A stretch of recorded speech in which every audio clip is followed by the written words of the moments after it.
ஆதியே துணை.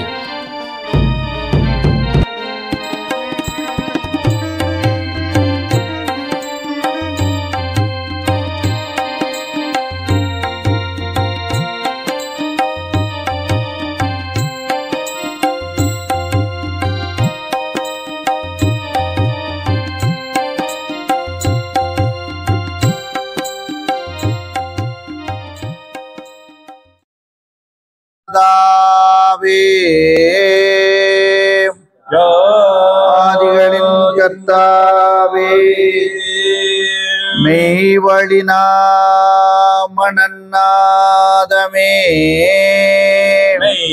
ஆண்டவர் திருவடிகளே முத்தி பூர்ணமும்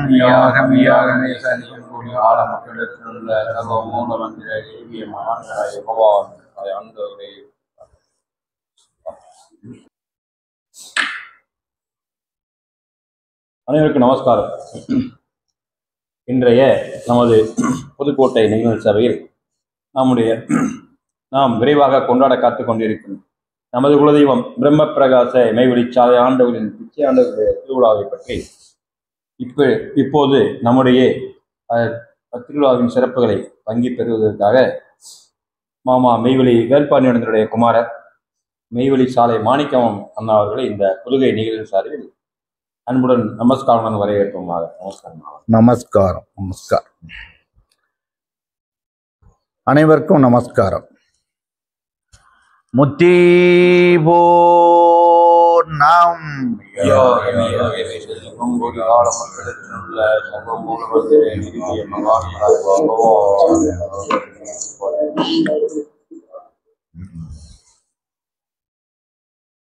பரமண்டலத்தில் உள்ள பிதாவை துதி செய்யும் பைபிளும் அன்புதானே. பரமண்டலத்தில் உள்ள பிதாவை துதி செய்யும் பைபிளும் அன்புதானே. பாராளும் அல்லாவின் பேராற்றல் கூறிடும் திருக்குரான் அன்புதானே. பாராளும் அல்லாவின் பேராற்றல் கூறிடும் திருக்குரான் அன்புதானே. நிறைவான கருணையை சொல்லிடும் புத்த வேதமும் அன்புதானே. நிறைவான கருணையை சொல்லிடும் புத்த வேதமும் அன்புதானே. நீதிநெறி மாதவ மகாவீரர் ஜெயினத்தின் வேதமும் அன்புதானே. அன்பே சிவம், அன்பே சிவம், அன்பே சிவம், அன்பே சிவம் என்று 63 ஆண்டவர் அன்புதானே. அன்பே சிவம் என்று 63 ஆண்டவர் அன்புதானே. ஆழ்வார்கள் 12 தந்த பிரபந்த வேதமும் அன்புதானே. இன்பப்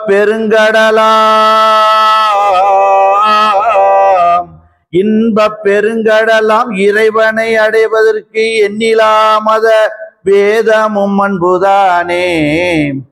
எம்மதமும் சம்மதமென மெய்வழியில் ஆக்கி வைத்த மெய்மதத்து வேதமும் அன்புதானே.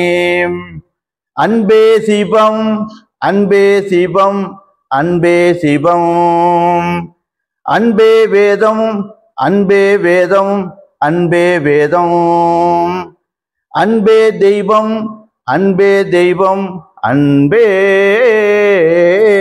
தெய்வம்.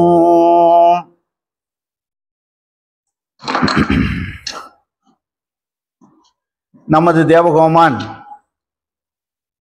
குருகொண்டல் திலகபிரான் அண்டாண்டங்களும் கடந்து விளங்கும் அகிலாண்ட கோடி பிரம்மாண்ட கைலை நாடு அவர்களுடைய கருணையாலும் அவர்களுடைய தயவாலும் அவர்களுடைய இரக்கத்தாலும் இந்த புதுக்கோட்டை நிகழ்நிலை சபையானது சாலை சிவராஜன் அவருடைய சீரிய முயற்சியால் இங்கு மிகவும் சீரும் சிறப்புமாக நடைபெற்று கொண்டிருக்கிறது என்றால் அது மிகையாகாது. இந்த சபையிலே பிச்சை ஆண்டவர் திருவிழா என்ற தலைப்பில் முத்திப்பேருரை ஆற்ற விளைகிறேன். அதற்கு முன்பாக இந்த சிறப்பு முத்திப்பேருரையில இதுவரை போன வாரத்துல அண்ணா மெய்வழி சீனிவாச முதலியார் அவர்கள், அண்ணா மெய்வழி செந்தாமரையானந்தர் அண்ணா அவர்கள், இன்னைக்கு காலையில தம்பி சாலை ஐயப்பன் அவர்கள் சிறப்பாக முத்திப்பேரை ஆற்றினார்கள் என்றால் அது மிகையாகாது. அந்த வரிசையில இந்த சிற்றறிவுக்கு என்ன எட்டியதோ அதை தங்களுடன் பகிர்ந்து கொள்ள ஆசைப்படுகிறேன். நமது தேவகோமான் அவர்கள், நமது தெய்வம் அவர்கள் நமக்கு 5 திருவிழாக்களை எடுத்து வைத்துள்ளார்கள். நமக்கு 5 திருவிழா, 24 கொடியேற்றம், 5 திருவிழாவும் 24 கொடியேற்றத்தையும் தெய்வம் எடுத்து வைத்துள்ளார்கள்.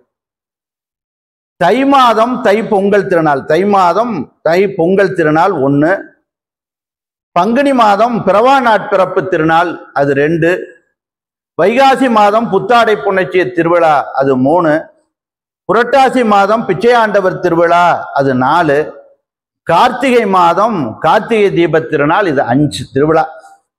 இது நமக்கு 4வது திருவிழான்னு எடுத்து வச்சுக்கலாம்.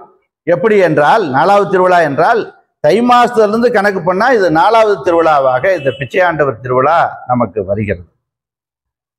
அப்போ எந்த திருவிழாவாக இருந்தாலும் முதல் நம்ம நல்லா கவனிக்கணும். எந்த திருவிழாவாக இருந்தாலும், எந்த கொடியேற்றமாக இருந்தாலும், நமது தெய்வம் அவர்களுடைய நோக்கம், அவர்களுடைய விருப்பம், அவர்களுடைய பாடு என்ன என்றால் இந்த மனு ஈசனாக வேண்டும், இந்த மனு ஈசனாக வேண்டும், இந்த மனு மரணமலா பெருவாழ்வை பெற வேண்டும், இந்த மனு மரணமலா பெருவாழ்வை பெற வேண்டும், மனு நித்தியமாகிய சொர்க்கபதி வாழ்வை பெற வேண்டும் என்பதை தவிர வேறு ஒன்றுமே இல்லை. இதுதான் இந்த மெய்வழியுடைய வந்தவனுடைய நோக்கமே. அதற்காக அந்த ஈசனே, அதற்காக இந்த மெய்வழியை இந்த மக்களுக்கு, இந்த ஜனங்களுக்கு எல்லாருக்கும் இந்த மெய்வழியை போதிக்க வேண்டும் என்பதற்காக அந்த ஈசனே நேரா வர முடியாது. அதற்காக மனித தேகம் ஏற்று வந்து அந்த ஈசனே தெய்வமாக வந்தார்கள். அதை நமக்கு பாடல்ல தெய்வம் எடுத்து கொடுக்குறாங்க. பாடல்ல அதை அவர்கள் எப்படி வந்தார்கள் என்பதை எடுத்து, பூமி அடங்களுக்கும் ஓதும் புராதனம் கூறுவது, பூமி அடங்களுக்கும் ஓதும் புராதனம் கூறுவது, தெய்வீக மெய்வழியின் தேடிடும் குடகமே, தெய்வீக மெய்வழியின் தேடிடும் குடகமே, ஆமனு ஈசனே வந்து தேவர்க்கருள மூதம் தந்தது. அந்த ஈசனே மனுவாக வந்து இந்த தேவர்களுக்கு அருளமுதத்தை தந்தார்கள் என்பது அந்த பாடல்ல நம்மளுக்கு அற்புதமா தெய்வம் இருக்கு. நிறைய பாடலை கொடுக்குறாங்க. இன்னொரு பாடலையும் கூட தெய்வம் எடுத்து அற்புதமா கொடுக்கும்போது, கோலமாம் ஜீவகோள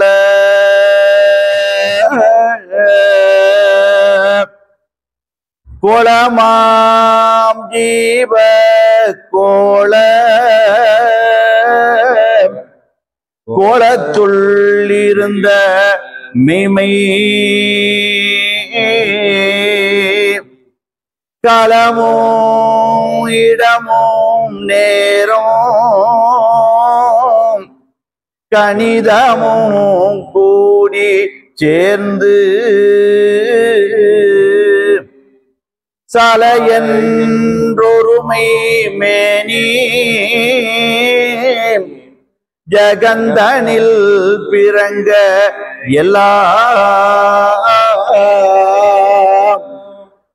எழவல் அவரும் வந்து இணைந்தனர் அக்காலத்தே.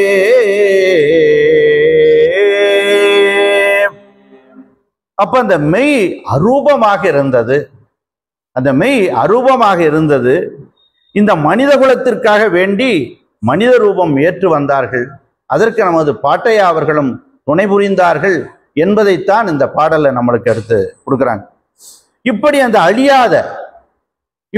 அழியாத நித்திய பிறப்பு இறப்பு அற்ற அந்த மெய்ப்பொருளானது அந்த மெய்ப்பொருள்னா என்ன? அந்த பரம்பொருள், அந்த மெய்ப்பொருளானது, அந்த பரம்பொருளானது நமக்காக தூலம் தாங்கி வந்து இந்த புரட்டாசி மாத திருநாளை நடத்தி காட்டினார்கள். அப்போ அந்த திருவிழாவில் தெய்வம் காலையில சாலையில ஐயப்பன் கூட சொன்னாரு, திருவிழா வந்த வரலாறு, கார்த்திகை தீப திருநாள் வந்த வரலாறு நமக்கெல்லாம் தெரியும். பொங்கல் எப்படி வந்துச்சுன்னு தெரியும். ஆனா எனக்கு தெரிஞ்சு நான் சின்ன வயசுல இருந்து ஒரு மூணு வயசுல இருந்தே இந்த திருவிழா, எனக்கு 2 வயசுல எல்லாம் விவரம் தெரியாது. 3 வயசுல ஒரு திருவிழா நடந்துச்சா நடக்கலையான்னு ஒரு ஞாபகம் இருக்கும். அந்த 3 வயசுல இருந்தே திருவிழா நடக்குது. அப்ப அதுக்கு முன்பாகவே இந்த திருவிழாவை தெய்வம் எடுத்து வச்சிருக்க வேண்டும். ஏன்னா கார்த்திகை தீப திருநாள்லாம் நல்லா விவரமானவரை தான் எடுத்து வச்சாங்க. இது அதுக்கு முன்னாடி எடுத்து வைத்திருக்க வேண்டும். யாரையும் கேட்டாலும் அதுக்கு சரியான பதில் இல்லை. காலையில ஐயப்பன் சொன்ன மாதிரி இந்த கேள்வி வந்துருச்சு, விடை தன்னை போல நமக்கு கிடைக்கும் என்பதை நாம் நினைவில் கொள்ளணும். அப்போ தெய்வம் அவர்கள் அந்த சர்வ அலங்கார ரூபகராக அந்த திருவிழாவில் எப்படி வருவார்கள் என்றால், சர்வ அலங்கார ரூபகராக பெரியம்மாவை கூட்டு வருவாங்க, தெய்வ குமாரர்கள் வருவாங்க, மெய்வழியின் மூத்த அண்ணாக்களுடன் வந்து இந்த திருவிழாவை நடத்தி கொடுப்பாங்க. அந்த காட்சியை இந்த வாயால் சொல்ல முடியுமா என்றால் சொல்ல முடியாது.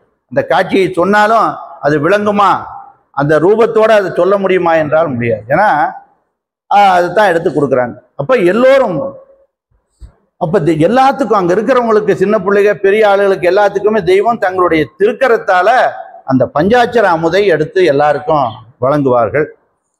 அப்ப அந்த வழங்கும் போது சில பேர் அந்த படையலுக்கு முன்பாக அந்த அமுது படைத்திருக்கிறார்களே, அதற்கு முன்பாக சில அண்ணாக்கள் தெய்வம் அங்கிருந்து வரும்போது தோத்திர பாடல், ஒவ்வொருத்தரும் தோத்திர பாடல் படிச்சா தெய்வத்தை வரவேற்று அந்த திருவிழா சிறப்பாக நடக்கும். அப்போ இந்த திருவிழாவுக்காக தெய்வம் அவர்கள் நமக்கு பிச்சையாண்டவர், ஏன்னா வர்ற சந்ததி, ஏன்னா அதோட முடிஞ்சு போகக்கூடாது இல்லையா, சந்ததி பாரம்பரியமாக இந்த மெய்வழி தொடர வேண்டும் என்பதற்காக அந்த பிச்சையாண்டவர் திருவிழா என்ற ஒவ்வொரு திருவிழாவுக்கும் ஒரு பாடலை எடுத்து வச்சிருக்காங்க. அதுபோல இந்த திருவிழாவுக்கு ஒரு பாடலை நமக்காக அந்த பிச்சையாண்டவர் திருவிழா பாடலை எடுத்து வைத்து அதுல 17 கன்னி, முதல்ல ஒரு 2 வரி இல்லாம அதுல 17 கன்னியை எடுத்து வச்சிருக்காங்க.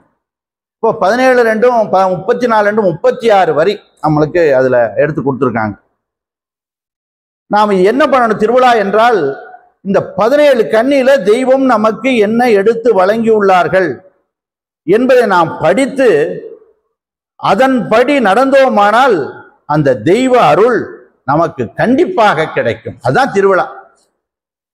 திருவிழா என்பது என்னன்னா, தெய்வம் நமக்காக எடுத்து வைத்துள்ள அந்த திருவிழா பாடல்ல தெய்வம் என்ன எடுத்து வழங்குகிறார்கள் என்பதை நாம் உணர்ந்து அதன்படி நடந்தோமானால் தெய்வத்தினுடைய அருள் யாரா இருந்தாலும் கண்டிப்பாக கிடைக்கும் என்பது நிச்சயமான வார்த்தையாக இருக்க வேண்டும் அப்படின்னு சொல்றாங்க. ஆனா நம்ம என்ன செய்யறோம் அப்படின்னு சொன்னா, இப்போ எல்லா இடத்துலையும் அவசரமா நம்ம வர்றோம். என்ன பண்றோம்னா, அரிசி பருப்பு காய்கறி படைச்சு வேக வேகமா வர வேண்டியது, வேக வேகமா படைக்க வேண்டியது, வேக வேகமா எடுத்துட்டு மறுபடியும் வேக வேகமா ஊருக்கு கிளம்பி போயிட வேண்டியது. எதற்காக இந்த திருவிழாவை தெய்வம் எடுத்து வைக்கிறார்கள், என்ன நோக்கத்திற்காக இந்த திருவிழா எடுத்து வைக்கப்பட்டது, ஒவ்வொரு திருவிழாவும் ஒவ்வொரு கொடியேற்றமும் எதற்காக எடுத்து வைக்க பெற்றது என்று நாம் நினைத்தோமா என்றால் இல்லை. பாருங்க, ஒரு பிச்சையாண்டவர் திருக்கோலம் இது எப்ப நடந்துச்சு அப்படிங்கிறது எடுத்து சொல்றதுக்கு கூட இப்ப அண்ணாக்கள் எல்லாம் குறைஞ்சிட்டாங்க. அப்போ இன்னும் ரொம்ப குறைஞ்சிட்டு இருக்காங்க. இப்போ இன்னைக்கு 5049 பேர்ல இன்னைக்கு இருந்தா 300 பேர் இருப்பார்களா என்பது சந்தேகமா இருக்கு. அப்போ அவர்களிடம் நாம் தெரிந்து கொள்ள வேண்டும், இந்த பாடல் எதுக்கு எடுத்து வச்சாங்க, எந்த திருவிழாவை எதற்காக எடுத்து வைத்தார்கள் தெய்வம், ஒரு விளையாட்டா அதை செஞ்சுட்டு போறதுக்கா அப்படிங்கிறத நாம் நினைக்க வேண்டும். அப்போ பிச்சையாண்டவர் திருவிழா என்பது அவர்கள் பிச்சைக்கு வர்றாங்களா, நம்ம கிட்ட என்ன இருக்கு, நம்ம பிச்சை கொடுப்பதற்கு நம்மிடம் என்ன இருக்கிறது, நாம் பிச்சை இறைவனுக்கு இந்த பிச்சை கொடுப்பது என்பது என்ன என்றால், ஒரு யானைக்கு ஒரு எலி போய் கோமணம் கட்டி விட்ட மாதிரி. இறைவனுக்கு நாம் கொடுக்கிற சர்வமும் படைத்தது அந்த இறைபொருள், அந்த தெய்வம். நாம் போய் என்ன அவங்களுக்கு கொடுக்க போறோம்? அப்போ அப்படி தெய்வம் அதை சொல்றாங்க ஒரு இடத்துல, நீ போய் அந்த இறைவனுக்கு செய்யக்கூடிய தொண்டானது காரியமானது என்ன என்றால், நீ ஒரு யானைக்கு, பெரிய யானைக்கு ஒரு எலி போய் அது அம்மனமா இருக்குது அப்படின்னு ஒரு கோமணத்தை கட்டி விட முடியுமா?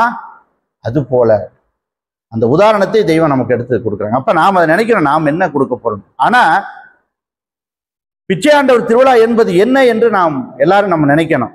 சர்வ அண்ட சராசரங்களையும், இந்த சர்வ அண்ட சராசரங்களையும் இந்த மனுக்குலத்திற்கு பிச்சையாக போட்ட நாள் பிச்சையாண்டவர் திருநாள்.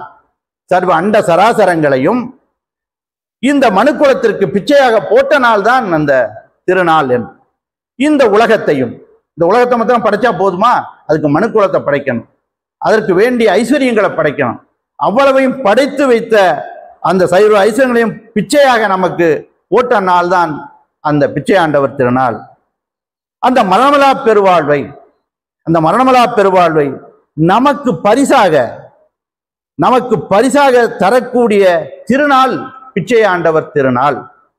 நம்மையெல்லாம் இந்த மெய்வழிக்கு வந்து கையேந்திய அத்தனை பேர்களையும் கைலாயத்திற்கு, வைகுண்டத்திற்கு, மெகராஜிற்கு ஏற்றி வைப்பதற்கான உழவை சொல்லக்கூடிய திருநாள் பிச்சையாண்டவர் திருநாள்.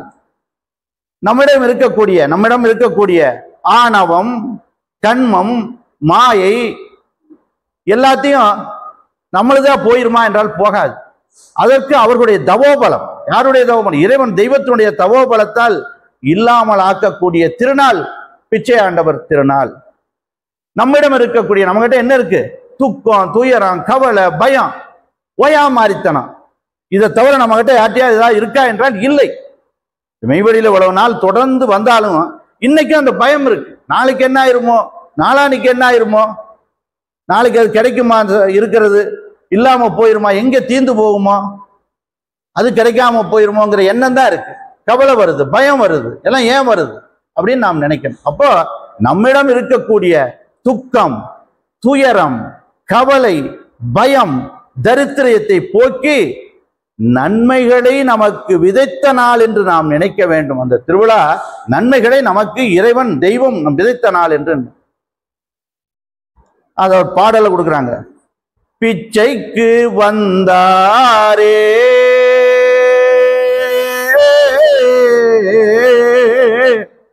பிச்சைக்கு வந்தாரே, வீடு தேடி பிச்சைக்கு வாராரே.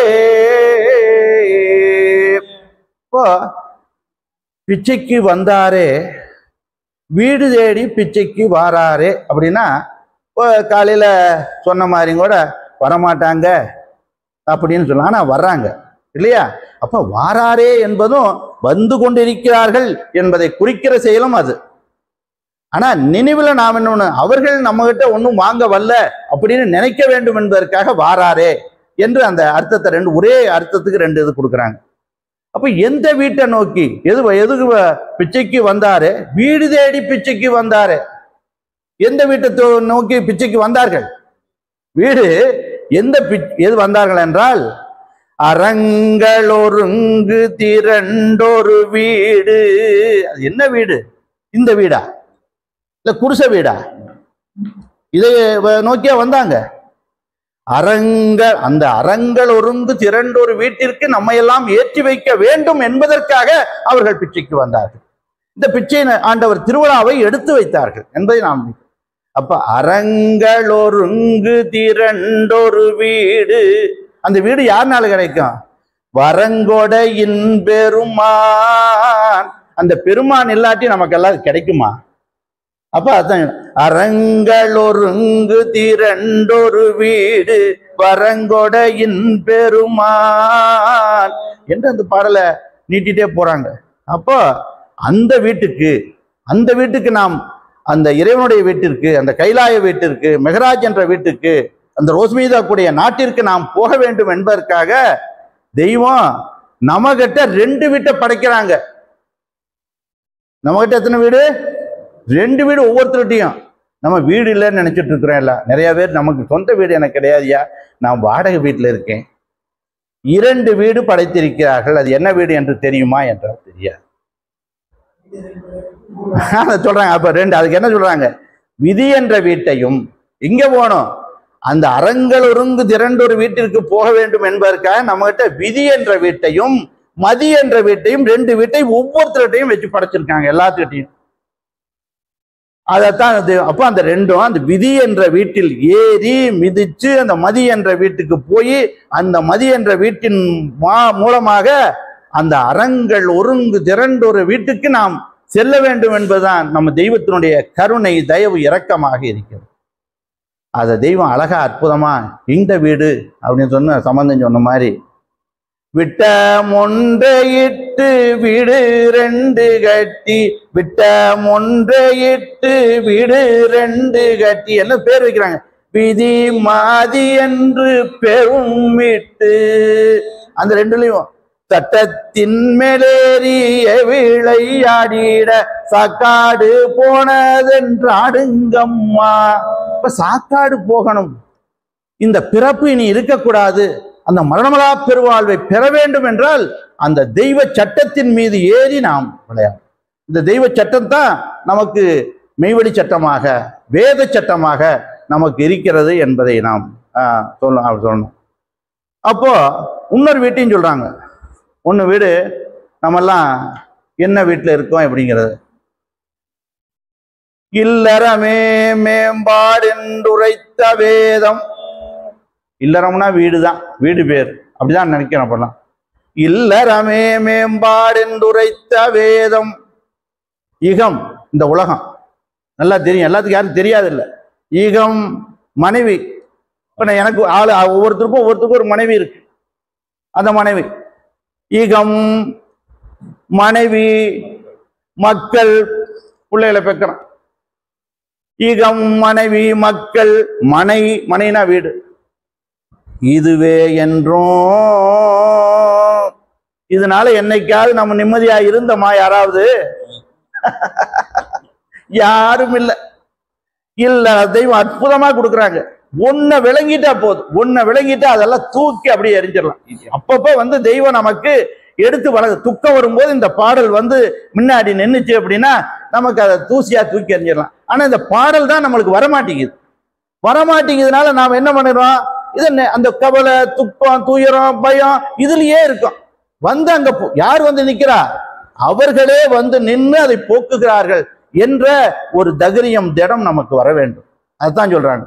இல்லறமே மேம்பாடு என்று உரைத்த வேதம், இகமும் மனைவி, மக்கள், மனை இதுவே என்றும். அந்த பெருமானே சொல்றாங்க, இந்த பரமனே உருவெடுத்து பாரடை குருவாய் வந்த அந்த தெய்வமே சொல்றாங்க, இல்லறமே மேம்பாடு என்று உரைத்த வேதம், இகம் மனைவி, மக்கள், மனை இதுவே என்றும். அதனால என்ன? அல்லு பகல், இரவும் பகலும். ராத்திரியிலேயாவது நிம்மதியா தூங்க முடியுதானா? இல்லை. அதான் அல்லு பகல் என்ன? மனக்கவலை ஓயானாலும் அலங்கோல அவஸ்தை. அது என்ன நல்ல இதான் அவஸ்தையா? சிங்காரமா இருக்குமா? அலங்கோல அவஸ்தை எல்லால் வேறே காணோ. இல்லறத்தின் மேம்பாடு இதா? இல்லறத்துடைய மேம்பாடு அப்படின்னு கேட்கிறாங்க. இல்லறத்தின் மேம்பாடு இங்கு இதுவோ என்ன? இல்லை, திருமறை சொல்லுது. திருமறை யாரு? தெய்வம். இல்லை என திருமறையும் ஓதலாலே. அவங்களே ஒரு கேள்வியை கேட்டு அவங்களே ஒரு பதிலை சொல்றாங்க. இல்லறம்னா என்னன்னு சொல்லுங்க அப்படின்னு. இல்லறத்தை கேட்ட எழில் மகனே கேளாய். நம்மளுக்கு கேள்வி கேட்க தெரியுமா? கேள்வியே கேட்க தெரியாது. அவர்களே கேள்வி கேட்டுட்டு நம்ம கேள்வி கேட்ட மாதிரி நினைச்சுக்கிட்டு அவங்க அழகு சிந்தக்கூடிய மகன் நம்மளுக்கு அந்த கேள்வியை கேட்காமையே நம்மளுக்கு பட்டம் கொடுக்குறாங்க. இல்லறத்தை கேட்ட எழில் மகனே கேளாய். சிவராஜன் கேட்டாரு அப்படின்னா அவரை பார்த்து கேட்கறது. எழில் சிந்தக்கூடிய மகன், அழகு சிந்தக்கூடிய மகன். அப்ப இல்லறத்தை கேட்ட எழில் மகனே கேளாய். இந்த வெளியில்லமதில் இருந்து கொண்டு.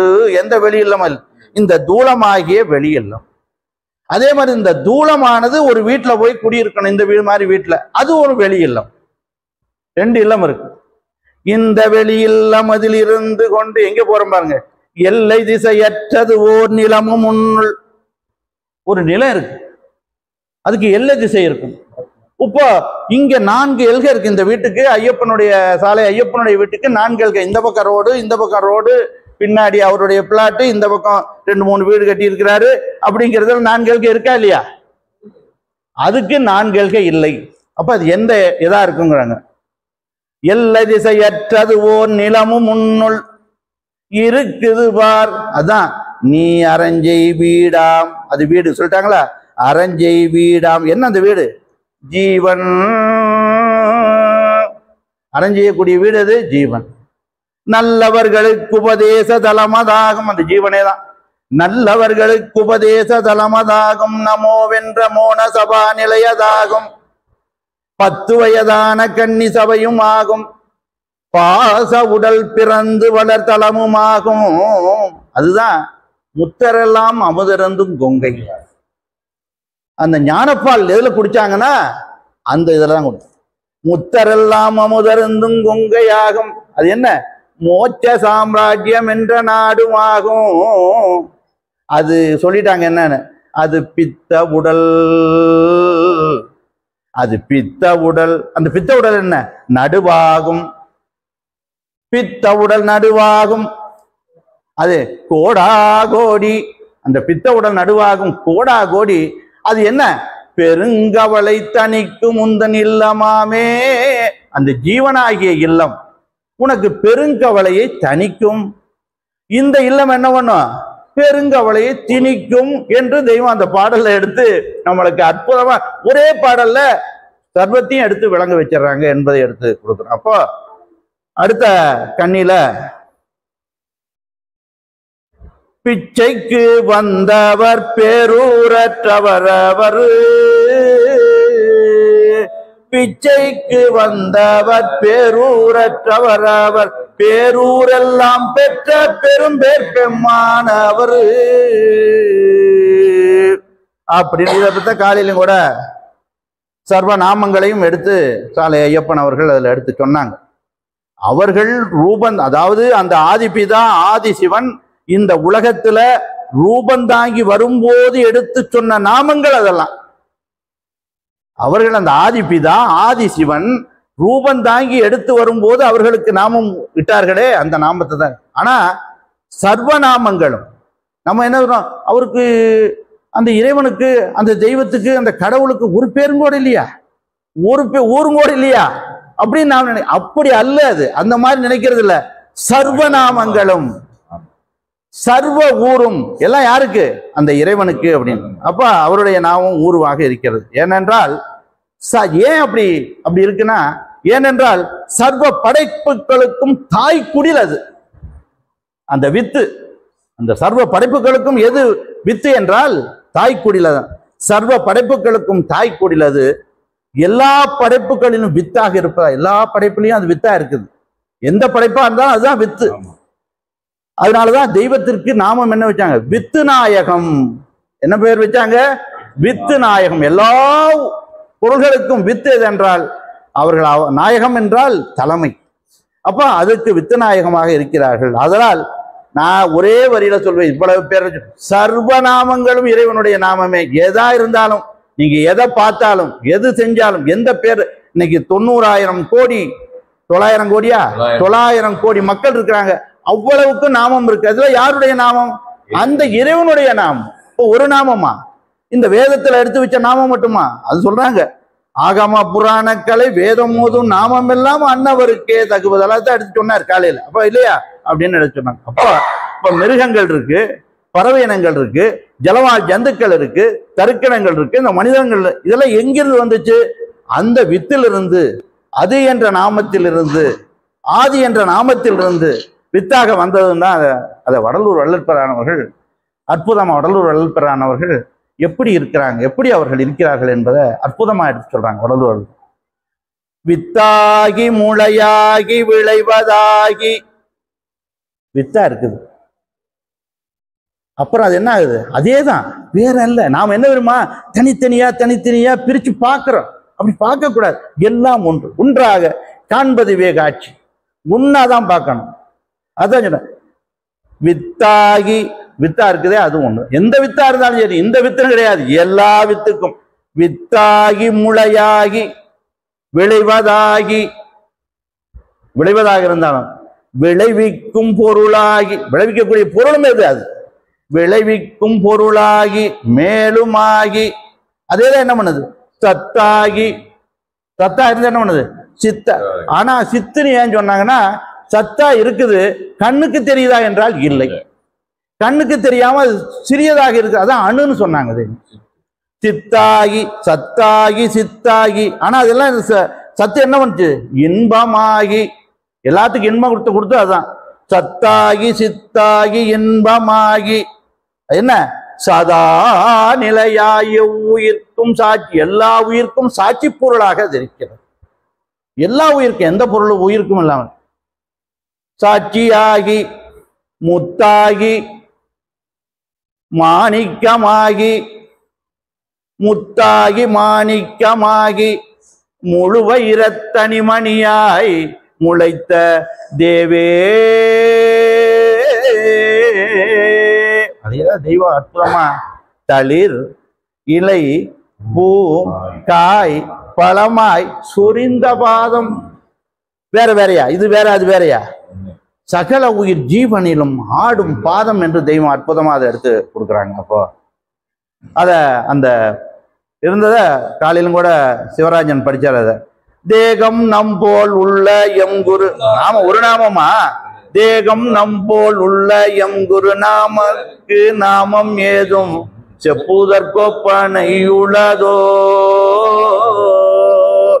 ஏகன் முதல் யாரையும் இறஞ்சி நோமி வர்த்தோளில் வியந்துரை செய்யப்படில் காணோ. ஆகம புராண கலை வேதம் மோதும் நாம மேலாம் அன்னவருக்கேதகுவதால் சோக மரபு கைலாசத்தை இங்கே பார்க்கங்களை செய்த குரு தேவர் ஈசனே. அந்த ஈசனே சோகம் நம்மளுக்கு அற வேண்டும் என்றால் நம்ம கைலாய வீட்டுக்கு போனாதான் நம்மளுக்கு சோகம் தீரும், இல்லாட்டி தீரும். அதுதான் சர்வன ஆகம ஆகமன்ற வேதம், ஆகம புராண கலை வேதம் ஓதும். இதுல சொல்லக்கூடிய நாமம் எல்லாம் யாருடைய நாமம், அந்த இறைபொருளுடைய நாமம் என்பதை அற்புதமா அதுல எடுத்து சொல்றாங்க. அப்போ அடுத்த கண்ணில இதான் ரெண்டாவது கண்ணி. அச்சரம் தாண்டி ஏகாச்சர நாயகர்,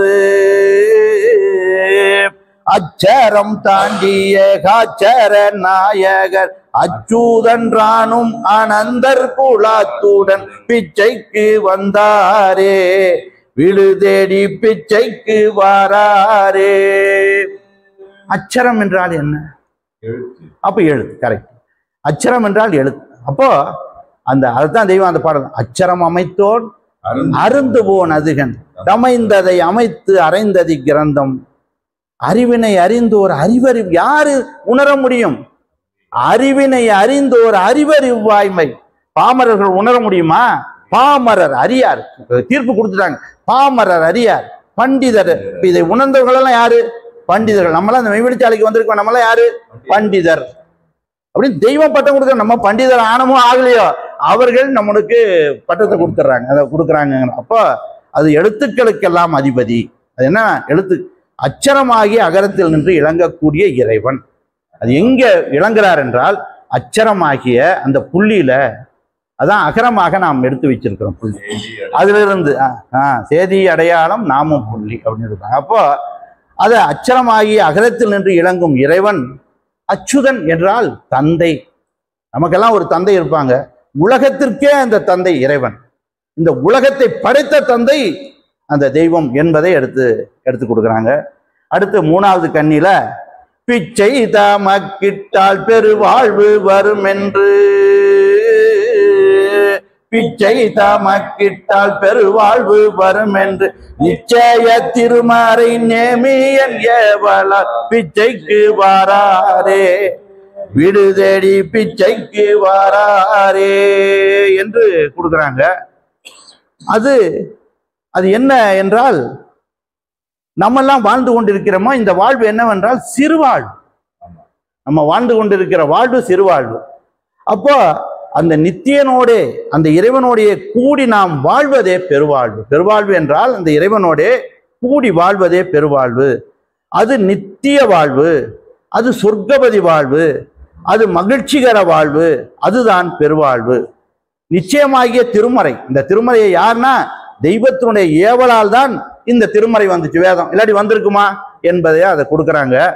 அந்த யமனிடம் மாட்டாமல், அந்த யமனிடம் மாட்டாம இருக்கிறது தான் அது அடுத்த கண்ணியில கொடுக்குறாங்க. அப்போ நிச்சய வாழ்வு, சொர்க்கபதி வாழ்வு, மகிழ்ச்சிகரமான வாழ்வை நமக்கு தருவதற்காக தான் அந்த பிச்சை ஆண்டவர் திருவிழாவை நமக்கு தெய்வம் எடுத்து வைத்தார்கள். அடுத்து இதே மாதிரி கண்ணியே அந்த வருதிதோர் கார்த்திகேய பாடல்ல தெய்வம் எடுத்து வைக்கிறாங்க. இதே மாதிரி தான் அது கண்ணி, ஆனா அதே ராகம்தான். பேராத பாவம் எல்லாமுமே பேர்ந்திடும், பேராத பாவம் எல்லாமுமே பேர்ந்திடும், தீராவினை எல்லாம் தீந்தோழிந்தாயிடும், கூறா கூபாடம் பொய்யும் குடி ஓடிடும், மாறாத சத்தியம் வாழ்வு வளர்ந்திட வருதிதோர் கார்த்திகையே. அப்ப அது வேற திருவிழா இது வேற திருவிழான்னு எல்லாம் ஒண்ணு. வருதிதோர் கார்த்திகையே அம்மம்மா வருதிதோர் கார்த்திகையே, எல்லாம் ஒரே விஷயத்தான் தெய்வம் எடுத்து. அப்போ எது பேராத பாவம்? என்ன பாவம்? மரணம்.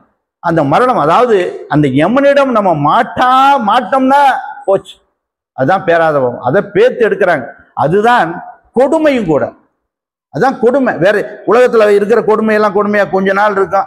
ஏண்டா இந்த அம்மாவை கட்டிட்டு நம்ம வாழ்ந்தோம் அப்படின்னு ஒரு கொடுமை, ஏயா இந்த ஆளை கட்டிட்டு வாழ்ந்தோம்னு ஒரு கொடுமை எல்லாம் இருந்திருக்கும். அதெல்லாம் விட்டுட்டு இப்ப என்ன கொடுமைனா, என்ன கொடுமை என்றால் அந்த மரணத்திலிருந்து தம்பிக்கிறதா அந்த கொடுமை. அதை தெய்வம் எப்படி போக்குறாங்கன்னா, கொடுமை கேட்டு நெட்டு பக்கமை அடியோட்டவை மடிய, கொடுமை கேட்டு நெட்டு பக்கமை அடியோட்டவை மடிய, நெடும் துயரும், அதான் நெடுந்துயரும், நெடும் துயரும் மிடிமையிடர் பொடிபடவை கெடவே, பொடி அப்படி தூள் தூளாக்கிறாங்க. பொடிபடவை கெடவே வடி உடமை திட நடன அட உடவை நடவ கடல் ஒளிய தடமடுகர் காவியம்பூ போனே என்று தெய்வம் அற்புதமா அந்த தேடு கூடகத்துல முதல் பகுதியில தெய்வம் அற்புதமா எடுத்து கொடுக்குறாங்க. பேராத பாவம், அசைக்க முடியாத பாவம், எல்லாவற்றையும் அவர்கள் எப்படி போக்குறாங்க அப்படின்னா, அவர்கள் திருவாக்கு என்னும் பீரங்கி கொண்டு, திருவாக்கு என்னவா இருக்குதுங்க? பீரங்கிய அடிச்சு தூள் கிளப்புறாங்க. அந்த திருவாக்கு என்னும் அந்த பீரங்கி கொண்டு பேர்த்து எறிகிறார்கள். தெய்வம் பேர்த்து எறியதுனாலதான் நாம் இப்படி இருக்க முடியுது. அது இன்னொருத்தர் சொல்றாரு, பாவம் செய்யாதீரு மனமே. பாவம் செஞ்சா என்ன ஆகும்? பாவம் செய்யாதீரு மனமே, கோபங்கொண்டே மண் கொண்டோடி போவான். அப்ப நம்ம என்ன சொல்லணும்? பாவம் செய்யாம இருக்கணும் அப்படின்னு நம்ம ஒரு கட்டளை நம்மளுக்குள்ளேயே போட்டுக்கணுங்கிறதுக்காக. அப்ப தீரா வினைகள் என்னன்னா பூரா குபாடமுங்கிறாங்க. என்னன்னா சொல்லாததை எடுத்து போய் சொல்றது. இவன் இந்த அம்மா சொல்லி இருக்காது, சொன்னதா இன்னொருத்துல சொல்றது. நான் ஒண்ணு சிவராஜன் சொல்லியே இருக்க மாட்டாரு, அதை இன்னொருத்துட்டு அவர் சொன்னாரு அப்படின்னு போய் ஊதி விடுறோம். பாத்தீங்களா? இது பூரா குபாடம் இல்லையா? இது செய்யலாமா? இப்ப ஞானம் பெறுவதற்கு இதெல்லாம் ஒரு பாதையை தெய்வம் காட்டுறாங்க. நாம் அது அதையெல்லாம் எடுக்கிறதே இல்லை. நாம் நேரா போய் தெய்வத்தை பிடிச்சிடலாம் அப்படின்னு பாக்குறோம். இதுதான் இந்த பாதைகள் நல்லா சரியான பாதையா இருந்தாதான் அங்க போய் நம்ம சேர முடியும். அதுக்குதான் சொல்றாங்க. அப்போ சொல்லாத கோல் மற்றும் பொய் நம்ம கிட்ட இருந்துச்சு, அதை குடிய தெய்வம் அவருடைய கருணை தயவு இரக்கத்தால் போக்குறார். பொய்னா நம்ம என்னமோ எல்லாருமே பொய்னா லேசுன்னு நினைச்சிட்டு இருக்கிறோம். என்ன பொய் தானே, யாருக்கு தெரிய போது சொல்லிடலாம். அதை சொல்றாரு வடலூரார், நெடிய துன்பமாம் கொடியவை நிறைந்த பொய்யினால் பவம் போக்கிட நினைத்தேன். பொய்யினா லேசா? பொய்யின நம்ம லேசா நினைச்சிடும். நெடிய துன்பமாம், அந்த பொய் அப்படி கொடுக்குமா? நெடிய துன்பமாம் கொடியவை நிறைந்த பொய்யினால் பவம். என்னுடைய பாவத்தை பொய்யினால போக்க முடியுமா? எதால போக்க முடியும்?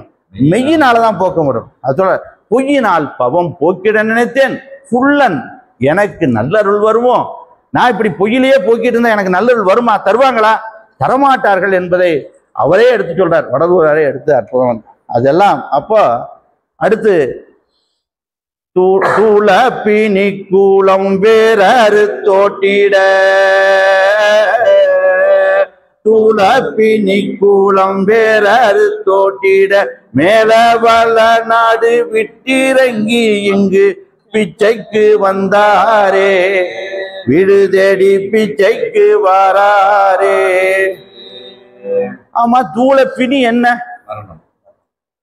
தூளத்துக்கு பிணி இன்னொரு பிணி இருக்கு. என்ன பிணி? இது மரணம் ஒரு பிணி, இன்னொரு பிணி வெரி குட், ஏற்கனவே கேட்டார். அப்ப பசிப்பிணி ஒன் பிணி, பிறவி பிணி ஒரு பிணி, ரெண்டு பிணி. அது எப்ப வந்துருது? பிறவி பிணியும் பசிப்பிணியும் எப்ப வருது? எப்ப பிறந்தமோ அப்பவே வந்துருது. அன்னைக்கு கத்த ஆரம்பிக்கிறது, கடைசி வரைக்கும் குவா குவா குவான்னு இந்த வயிறு கத்திக்கிட்டே இருக்குது. அதுக்கு யாரு உணவு போடுறா? அந்த இறைவன். அதை நம்ம நினைக்கிறோமா என்றால் 3 நேரம் முப்பலமா போடுறார்களே, எப்படி என்று நினைக்கிறோம். அப்போ பிறவிப்பிணி ஒன்று. இது ரெண்டும் பிறவிப்பிணி என்ன?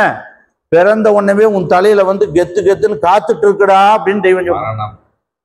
உன் தலையில் காத்து கொண்டிருக்க. அப்ப ரெண்டுமே அது வந்து ரெண்டையும் அவங்க யார் போனா தெய்வம் தான். அவ பசிப்பிணியை போக்குவதும் அவர்களே. இப்ப பசிப்பிணி எப்படி போக்குறாங்க? நெல் நடுறோம், கடலை நடுறோம், இன்னும் எத்தனையோ பயிர்களை எல்லாம் எடுத்து நடுறோம். நடுறதுதான் நம்ம வேலை, விளைவிக்கிறது நம்ம வேலையா? அது தானா விளையுது. ஆனா என்னமோ நம்ம தான் விளைவிக்கணும்னு நினைச்சிட்டு. அப்ப அதை நாம் நினைக்கணும். அது யார் செய்யறா? விளைவிப்பது யார்? அது இறைவன் என்று. ஒன்றுக்கு 10 100 பலன் கொடுக்கலன்னா தீந்து ஓமை. தினம் ஜனங்க பெருகிட்டே வருது. இது 100 1000 பெருகலன்னா என்ன ஆகும்? பஞ்சம் வந்துடும், பசிப்பு. அதையும் இறைவன் பசிப்பு முன்கூட்டியே திட்டமிட்டு இதை இன்னைக்கு வரைக்கும் செயல்படுத்தி கொண்டு இருக்கிறார்கள் என்பதை நம்ம. என்னமோ நெல் வருது, என்னமோ அரிசி வருது, கடையில போய் கிலோ கணக்கு 1200 ரூபா கொடுத்தா ஒரு 25 கிலோ சிப்பை கொடுத்துறேன், வாங்கிட்டு வந்து சொல்றேன். எப்படி ஒவ்வொரு அரிசியும் வந்தது என்று நாம் நினைக்க வேண்டும். ஒவ்வொரு அரிசிக்கும் சிகாரா என்ற பெட்டியை இறைவன் போட்டு வைத்திருக்கிறானே எப்படி? அப்படிங்கிறதெல்லாம் நாம் நினைச்சோம்னா தான் அந்த இறைவன் மீது, படைத்த கடவுள் மீது, அந்த கர்த்தா மீது நமக்கு அந்த அன்பு உண்டாகும் என்பதைத்தான் எடுத்து சொல்றாங்க. தினமும் சூரியன் வருது, சந்திரன் வருது இல்லையா? வருதுன்னா வருது இல்லை, நம்ம வர்ற மாதிரி ஒரு நினைவு வருது அப்படின்னா இங்கே வருதியா அப்படின்னு வந்து கொண்டு இருக்கிற நம்ம கண்ணுக்கு அப்படித்தானே தெரியுது. வருது. வானில் கோடிக்கணக்கான நட்சத்திரங்கள் இருக்குது, மின்னல் மின்னுது, இடி இடிக்குது, காற்று அடிக்குது, வித்து முளைக்குது, பயிர் ஆகுது, வித்து முளை பயிர் ஆகுது. இந்த பசிப்பிணியை போக்குது. இது எல்லாம் யாரால் நடக்குது? நம்மனாலையா அப்படின்னு என்று நினைத்தோமானால் அந்த இறைவன் மேல் நமக்கு பற்று உண்டாகும். இது மட்டுமா? கடல்ல எத்தனை நீர்வாழ் ஜந்து ஜாதிகள், எத்தனை பறவை இனங்கள், எத்தனை விதமான மிருகங்கள், இவையெல்லாம் படி அளக்கிறது யாரு? நம்மளா?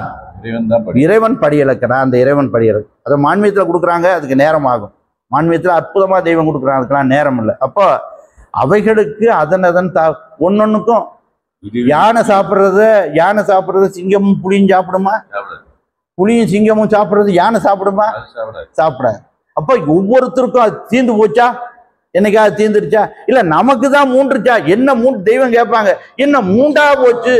ஏன்டா மூண்டா போச்சு? இறைவன் அவளையும் கொடுத்துருக்காரு. இவன் பேப்பர்லாம் புண்ணாக்கிட்டான்டா எழுதி, பொருளாதாரம் உணவு பிரச்சனை, பொருளாதாரம் உணவு பிரச்சனைன்னு புண்ண பேப்பர்லாம் புண்ணாக்கிட்டானே அப்படின்னு அந்த கருணையாளன் அற்புதமா எடுத்து கொடுப்பார். அப்பவும் நம்ம மண்டையில அது படுதா என்றால் படமாட்டீங்க. நாளை காலையில இருக்குமோ இருக்காதோ, நாளானைக்கு தீர்ந்து போகுமோ, அடுத்த மாசம் இருக்குமோ இல்லையோ.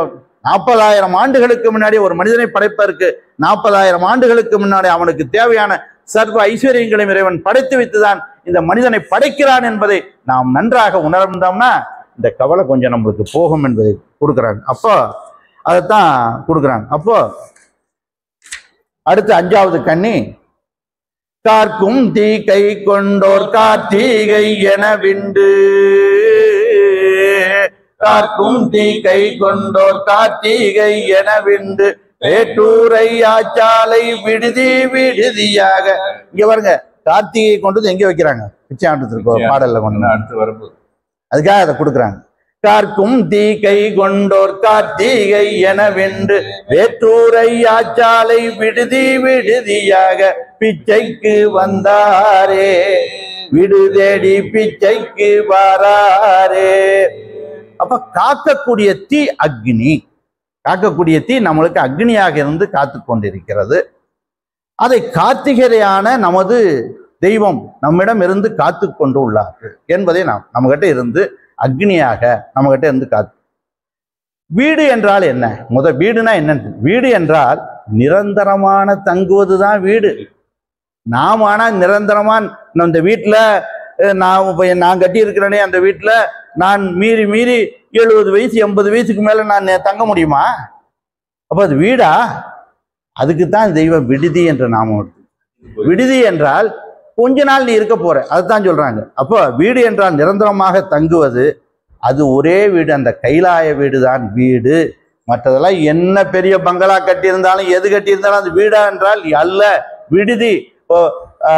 ஒரு கொடைக்கானலோ இல்ல ஊட்டியோ போறோம், அது வாடகை வீடு, அது விடுதி தான், அது தங்கும் விடுதி, வீடுன்னு சொல்றானா. அப்ப கொஞ்ச நாள், அது போல நாம் இந்த உலகத்துல தங்கிட்டு போற இடம், அதுக்காக தான் அது சொல்றாங்க. அப்போ விடுதி என்றால் கொஞ்ச நாள் தங்குவது விடுதி.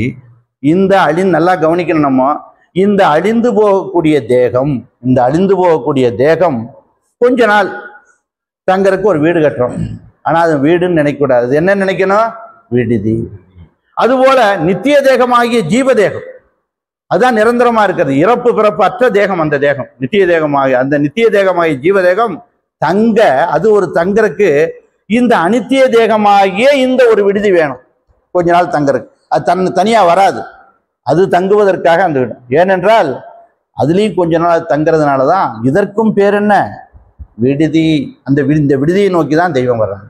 அதுதான் சொல்றாங்க, கார்க்கும் தீ கை கொண்டோர் கார்த்திகை என வின்று வேட்டூரை யாச்சாலை விடுதி விடுதியாக. எல்லாமே விடுதி.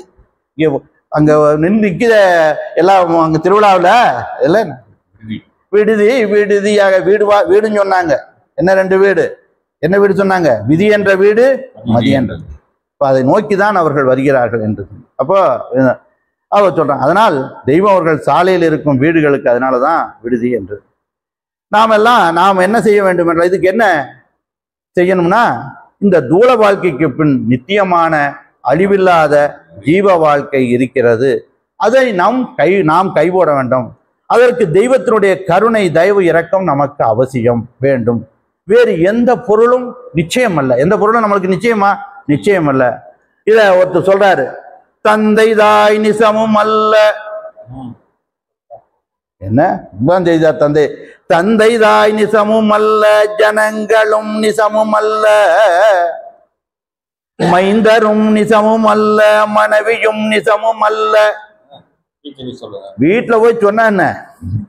மைந்தரும் நிசமும் அல்ல. என்ன சொல்லுவாங்க? அந்த மனைவி கிட்டே போய் சாப்பிட்டுக்கியா, நிரந்தரமான மனைவி கிட்டேம்பாங்க. அவ்வளவுதானே, போயிட வேண்டியதானே. அப்போ அப்ப மைந்தரும் நான் சொன்னேன் அவரு சொன்னாரு சொன்னியா? அப்ப மைந்தரும் நிசமும் அல்ல, மனைவியும் நிசமும் அல்ல, இந்த மெய் நிசமும் அல்ல. மெய் நிசம் இல்ல, மெய்யா நிசம் இல்ல. இந்த பொய்யை நாம் மெய் என்று நினைத்து கொண்டிருக்கிறோமே, இந்த மெய், இந்த பொய்யை மெய்ன்னு நினைச்சிட்டு இருக்க, இந்த பொய் நிசமும் அல்ல. இப்ப மெய்னா அந்த இறைவன், அது நிசம் இல்லாதா? அது நிசம். ஆனா இந்த பொய்ய நாம் அதுக்கு ஒரு காரணம் இருக்கு. ஏன் இதை மெய்யன்னு சொல்றோம்? அதை சொன்னோம்னா அதுக்கு 1 மணி நேரம் ஆயிரம் வேண்டாம். அப்போ சொல்றாங்க, தந்தை தாய் நிசமும் அல்ல, ஜனங்களும் நிசமும் அல்ல, மைந்தரும் நிசமும் அல்ல, மனைவியும் நிசமும் அல்ல, இந்த மெய் நிசமும் அல்ல, இல்லறம் நிசமும் அல்ல. பொய்யான உடலை மெய் என்று சொல்லுகிறதுனால நாம் அப்படி சொல்றோம். காண்பதும் அழிந்து போகும். நம்ம இப்ப பாக்குறோமே, காண்பதும் அழிந்து போகும், காயமும் அழிந்து. காயம்னா என்ன? இந்த தேகம். காயமும் அழிந்து போகும், மூன்பொருள் அழிந்து போகும், உலகமும் அழிந்து போகும். ஒண்ணு மாத்திரம் அழியாது, பூன் பணி தெய்வநாதர் பொற்பதம் அழியாது என்று. எப்படி எது மேல பிரியம் வைக்கணும்னு சொல்றாங்க? பூன் பணி பூன்னா என்ன? காப்பு. பூன் என்றால் காப்பு. ஒரு குச்சில எல்லாம் முன்னாடி போட்டிருப்போம், அதுக்கு பேர் பூன். உலக்கையில இருக்கும். அந்த பூன் இல்லாம இருந்தா அதுவோ உடஞ்சு போகும். அப்ப அந்த பூன் தான் அதை அவ்வளவையும் பொடி ஆக்குது. அதுதான் அது போல அந்த மரணத்தையே பொடி ஆக்குறது அந்த பூன். அதான் சொல்றாங்க, பூன் பணி தெய்வநாதர் பொற்பதம் அழியாதென்று வீண் பொழுதினை போக்காமல் வெளிதனில் ஒளிபார் நெஞ்சே என்று. இதை தேடாம நாம என்ன பண்றோம்னா வேறவே வேலை பாரு. இதை வடலூர் வள்ளல் பெறானவர்கள் இதை அற்புதமா எடுத்து சொல்றாரு. ஓவாதுண்டு படுத்துறங்கி நம்ம எப்படி இருக்கோம், நம்முடைய நிலை என்ன, எப்படி இருக்கிறோம்? ஓவாதுண்டு படுத்துறங்கி உணர்ந்து விழித்து கதை பேசி வேற ஏதாவது செய்யறோமா? ஓவாதுண்டு படுத்துறங்கி இது அற்புதமா நட்சத்திரம் தெய்வத்துக்கு முன்னாடி இந்த பாடலை படிப்பார். அதனாலதான் இந்த பாடலை எடுத்தேன். நட்சத்திரம் இந்த பாடலை தெய்வத்துக்கு முன்னாடி அற்புதமா படிப்பார். அதனால நாமளும் இந்த பாடலை எடுத்து படிச்சா இப்ப தெய்வத்துக்கு மேல நான் படிக்கிற மாதிரி அந்த நினைவு இருக்குமேங்கிறக்காக படிக்கிறேன். ஓவாதுண்டு படுத்துறங்கி உணர்ந்து விழித்து கதை பேசி உடம்பு நோவாதுளமடக்காதோகோ நோன்பு கும்பிட்டே சபாவரமும் சித்தி எல்லாம் தெய்வம் கொடுத்துட்டாங்க. சபாவரமும் சித்தி எல்லாம் தழைத்த நிலையும் சன்மார்க்க சங்க மதிப்பும் எங்க வந்து பெற்றேன், இந்த மெய்வழிக்கு வந்து பெற்றேன். சங்க மதிப்பும் பெற்றேன். பெற்றுட்டு நான் என்ன நினைச்சேனுமா, இந்த சதுர்தான் பெரிதன் இப்படி பெற்றுட்டு அந்த ஜீவன் பெருசு அந்த உயிர் பெருசுன்னு நான் நினைச்சேனா? இந்த அப்பவும் எனக்கு இந்த உடல் மேலதான் பிரியம். அதனால் சதுர்தான் பெரிதன் ஆவா நினைக்கில் அதிசயம் என் அப்பா அரசே அமுதே என் ஆவிக்கினிய துணையே, அந்த ஜீவாவிக்கு துணை, என் ஆவிக்குனிய துணையே அருட்ஜோதி தேவா இது நின் செயலே, இச்செயலை நினைக்கும் தோறும் எனது சிந்தை கனிந்து கனிந்துருகி தெல்லார் அமுதம் ஆனதுவே. இப்ப தெய்வம் கொஞ்ச நேரத்துக்கு முன்னாடி திருவல்லிக்கேணி பிரசங்கத்துல கொஞ்ச நேரத்துக்கு முன்னாடி நம்ம டேப் போட்டோம் இல்லையா, அந்த ஒளிநாடாவில் திருவல்லிக்கேணி பிரசங்கத்துல இந்த திருவல்லிக்கேணி பிரசங்கம் ஒண்ணு, அது 6வது திருவாக்கியம், திருஞான குரல்ல 6வது திருவாக்கியம். அந்த திருவல்லிக்கேணி பிரசங்கம் ஒண்ணு தெரிஞ்சுக்கிட்டோம்னா எல்லாம் தெரிஞ்ச மாதிரி. ஆனா அதை நம்ம எடுத்து நம்ம படிச்சு பார்த்து அதுல பழகிறது இல்லை. அது சொல்றாங்க தெய்வம் அதுல ஒண்ணு ரெண்டு மாத்திரம் சொல்லி இந்த முத்திப்பேரையை நான் நிறைவு செய்யறேன். அது ஏன் இதை வந்து இந்த திருவல்லிக்கேணி பிரசங்கத்தை கரெக்டா அவங்க அதை எடுத்தாங்க, நானே எடுத்து வச்சிருந்தேன், அதை கரெக்டா தெய்வம் அதை எடுத்து கொடுக்குறாங்க. இப்ப 27/9/1968 புரட்டாசி மாதத்துல அந்த திருவாக்கியம் பிறக்குது. இது புரட்டாசி மாத திருவிழானால அந்த திருவாக்கியத்தை நான் எடுத்து இப்ப சொல்றேன். அப்போ அதுல அற்புதமான பிரசங்கம் அது. அது இப்பொழுது ஆலயத்தில் படிச்சுட்டு இருக்கிறோம். இப்ப ஆலயத்துல தொடர்ந்து திருவல்லிக்கேணி பிரசங்கம் படிச்சுட்டு இருக்கிறோம். 10 நாளாவே படிக்கிறோம், 10 நாளா படிச்சுட்டு இருக்கிறோம். அதனால அதுல இதுவரையில் உலகத்தில் கேட்டறியாத அதி அற்புதமான செயல்களை தெய்வம் எடுத்து நமக்கு வழங்கியுள்ளார்கள் என்று நாம் நினைக்கணும். அதில் வச்சிருக்காங்க. இந்த பிறவி இல்லாமல் ஆக்குறது எப்படி, இதுக்கு யாராவது விட சொல்ல முடியுமா? இந்த பிறவி இல்லாம ஆக்கணுங்கிறது தான் இந்த மெய்வெளிச்சாலைக்கு நம்ம வந்தோமா, வேற ஏதாவது வேலைக்கு வந்தோமா? அதுக்காக தான் வந்தோம். அப்போ அதுக்கு சொல்றாங்க தெய்வம் அது எப்படி ஆகும். அதாவது ஜீவ குகைதோறும் வீட்டிருந்த மாசு மறுவல்லா குகனை போற்றி அல்லவா மாய்த்தனன் பிறவி எல்லாம். அப்ப யார போற்றணும்? இந்த ஜீவ குகைதோறும் வீட்டிருக்கக்கூடிய அந்த மாசு மறுவில்லா குகனை போற்றுனீனா உன் பிறவி போயிடும். ரெண்டே வரி, 1.25 வரி அப்படி தெய்வம் நமக்கு அதை எடுத்து வழங்கிடுறாங்க அப்படின்னு கொடுக்குறாங்க. அப்போ அதுக்கு நம்ம அறிவுக்கு படாது அப்படிங்கிறக்காக கல்லிலோ மண்ணிலோ செம்பிலோ ஆகாயத்திலோ சந்திரனிலோ சூரியனிலோ இருக்கா அந்த குகன் இருக்கிறாரு இல்லையே அப்படிங்கிறாங்க.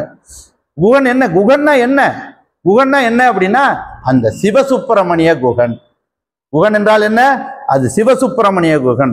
அது தமிழ் கடவுளாகிய முருகப்பெருமான். அது அந்த தமிழ் கடவுளாகிய முருகப்பெருமான் யாரு? நமது தேவகோமானவர்கள் என்று. அப்போ மனுவின் ஜீவ குகையில் தான் அந்த தெய்வம் வீற்றிருக்கிறது. அது எங்க வீற்றிருக்குன்ட்டாங்க? மனுவினுடைய ஜீவ குகையில் தான் அது வீற்றிருக்கிறது. அது எப்படி வீற்றிருக்கிறது என்றால் நம்மிடம் உயிராக வீற்றிருக்கிறது. உயிராக நம்மிடம் வீற்றிருக்கிறது. அதனாலதான் நம்ம பார்க்கிறோம், கேட்கிறோம், நடக்கிறோம், எல்லாத்தையும் எதனால செய்யறோம்? இந்த உயிர் வீற்றிருக்கிறதுனால சரி, இல்லாட்டி செய்வோமா அப்படின்ட்டு அற்புதமா ஒரு கேள்வி, இந்த உலகத்திலேயே கேட்காத கேள்வி. நாமே உண்டு பண்ணின தெய்வம், நாமே உண்டு பண்ணின ஏதாவது செய்யுமா என்று யோசித்து பாருங்கள். யார்கிட்ட கொடுக்குறாங்க தெய்வம்? அதை நம்மகிட்ட நீயே யோசிச்சுப்பார், நான் சொல்லலைங்கிறாங்க. நாமே உண்டு பண்ணின தெய்வம் நமக்கு ஏதாவது செய்யுமா என்று யோசித்து பாருங்கள்னு சொல்லிட்டு நாமே உண்டு பண்ணின நம்ம தெய்வம் நமக்கு ஒன்றும் செய்யாது. ஆனா நம்மை உண்டு பண்ணியதும் உருவாக்கியதும் ஆகிய ஒரு தெய்வம் இருக்குமே, அது எங்கே இருக்குது? நல்லா அது எங்க இருக்குது, எங்க இருக்குன்னு சொல்லிட்டாங்க. உன் இதய கமலமாகிய ஜீவ கோயில் தான் இது இருக்குது. எங்க இருக்குது? உன் இதய கமலமாகிய ஜீவ கோயில் தான் இருக்குது. அதை உன் இதய தாமரையில் வெளியாக்குவதற்காகவே நாம் வந்திருக்கிறோம். தெய்வம் எதுக்கு வந்தாங்க? அதை உன் இதய தாமரையில் வெளியாக்குவதற்காகவே நாம் வந்திருக்கிறோம் என்று கொடுக்குறாங்க. அத சிவவாக்கியர் சொல்றாரு, நட்ட கல்லை தெய்வம் என்று 4 புஷ்பம் சாத்தியே. ஏன்னா அந்த கல்லிலோ செம்பிலோ மண்ணிலோ ஆகாயத்திலோ சந்திரனிலோ சூரியனிலோ அந்த குகன் இருப்பதுன்னு தெய்வம் சொன்னதை அவர் அங்க எடுத்து சொல்றாரு. நட்ட கல்லை தெய்வம் என்று 4 புஷ்பம் சாத்தியே, சுத்தி வந்து முனமுனை என்று சொல்லும் மந்திரம் ஏதடா, நட்ட கல்லும் பேசுமோ நாதன் உள்ளிருக்கையில், சுட்ட சட்டி சட்டுவம் சரிச்சுவை அறியுமோ என்று அற்புதமா எடுத்து கொடுக்குறாங்க. அப்போ அது தெய்வம் கொடுக்குறாங்க. கங்காளன் பூசும் கவச திருநீருக்கும் கூட சொன்னாங்க அது மங்காது என்றும். கங்காளன் என்றால் யாரு? சிவபெருமான். அவர்கள் பூசி விட்ட அந்த திருநீரு எப்பவும் மங்காது, பிரகாசமா, அது தூக்கத்திலையும் கூட இருக்குங்கிறாங்க. இந்த பூசணமை விபூதி, விபூதி என்றால் வெற்றி தருகின்ற பூ போன்ற தீயா தான் நாங்க காலையில கூட பேசிட்டு இருந்தோம். தீ இருக்குது, ஆனா பூ மாதிரி இருக்கு. இறைவன் நம்ம கிட்ட அந்த நெருப்பை வைத்திருக்கிறார், ஆனா எப்படி சுற்றுங்கிறதுக்காக பூ மாதிரி வச்சிருக்காருன்னா அது ஒரு பூ. எப்படி பாருங்க, அப்ப அதான் நெருப்பு. பூவா இருக்குது, நெருப்பு பூ, அதான் நெருப்பு.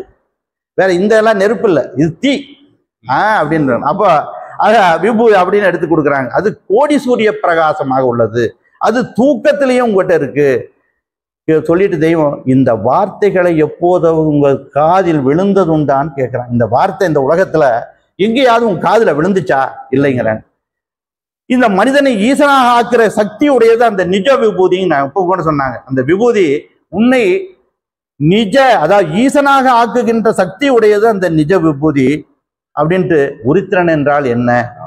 உரித்திரன் என்றால் என்ன? உரித்திரன் என்றால் என்ன? யமன். அப்போ ருத்ராட்சம் என்றால் என்ன? இந்த கொட்டைக்காயா, இந்த கொட்டைக்காயா, இந்த காய்க்கு யமன் அஞ்சுவானா? அஞ்ச மாட்டான். எதற்கு யமன் அஞ்சுவான்? ருத்ராட்சமாகிய மணிமந்திர குளிசம், அதற்கு பேர் கொடுக்குறாங்க. ருத்ராட்சமாகிய மணிமந்திர குளிசம்னு சொல்லலாம், அல்லது மணிமந்திர குளிகை என்றும் சொல்லலாம்னு கொடுக்குறாங்க. அடுத்து இன்னைக்கு சொன்னாங்க மனித தலையினுடைய தரம் சொன்னாங்க. மனித தலையினுடைய தரம், லட்சணம், யவ்வனம் உனக்கு தெரியுமா? நம்மளுடைய யவ்வனம் லட்சணம் நம்மளுக்கு தெரியுமா? தெரிஞ்சுட்டானா அந்த யமன் ஓடிடுவாங்கிறாங்க ஒரே வரியில. நீ தெரியாதனாலதான் அவனை எஜமானனாக்கி நீ அவங்ககிட்ட போய் சரணாடுகிற அப்படிங்கிறாங்க. அப்ப நம்மளுடைய நாம் யார்? அவன் யாருடைய பிள்ளைகள் அப்படின்னு சொல்றாங்க. அது சொல்றாங்க மனித தலையினுடைய தரம், லட்சணம், யவனம் தெரியுமா? தெரியாது. மனிதனுடைய உன்னத தரத்தை கண்டு யமன் பயப்படுவான். நம்ம தரமோட இருந்தவன யார் பயப்படுவா? அந்த யமனே பயப்படுவான். அப்போ மனிதன் நித்தியனாகையால் இவன் அழிவதே இல்லை. சில வாக்கியங்களை சொல்றாங்க. அழிந்து போவதற்கென்று மனிதனை படைக்கவில்லை. அழிந்து போவதற்கு மனிதன் ஒன்று பரமபதத்தில் நித்திய மகிழ்ச்சி வாழ்வோடு இருக்க வேண்டும், அல்லது நித்திய நரகத்தில் எக்கோடி காலமும் வாழ வேண்டும். இந்த இன்னொரு ரகசியத்தை சொல்றாங்க. இந்த அனித்திய உடலுக்குள் இந்த உடல் என்ன நினைக்கணும்? அனித்திய உடல் என்று முதல் நினைக்கணும். இது நித்திய உடல் என்று நாம் நினைக்க கூடாது. அதுதான் இதை தெய்வம் எடுத்து சொல்றாங்க. இந்த அனித்திய உடலுக்குள் நித்திய உடல் ஒன்று இருக்கிறது. அந்த உடலை, இந்த உடலை விடுகிற போது, எந்த உடலை? இந்த அனித்திய உடலை விடுகிற போது தவறாதுபடிக்கு பரமனுடைய கையில் சிக்கி, யாருடைய கையில? இறைவனுடைய கையில, தெய்வத்தின் கடையில சிக்கி அந்த நித்திய தேகத்தில், அதுக்கு எவ்வளவு நாமம் கொடுக்குறாங்க, அந்த நித்திய தேகத்தில், அந்த வைர தேகத்தில், அந்த ஒளி தேகத்தில், ஒப்பில்லா பிரணவ தேகத்தில் நாம் நுழைந்து கொள்ளவே நமது தெய்வமும் தெய்வ வேதங்களும் வந்தன என்று கூறி, ஆகவே எல்லா திருவிழாக்களும், எல்லா கொடியேற்றமும், எல்லா வணக்க வழிபாடுகளும், எல்லா வேதங்களையும் தெய்வம் எடுத்து வைத்தது நம் ஜீவனானது நித்திய வாழ்வாகிய பரமபதத்தை அடையவே என கூறி முத்தி பேருரை மீண்டும் தொடரும். நமஸ்காரம். நமஸ்காரம்.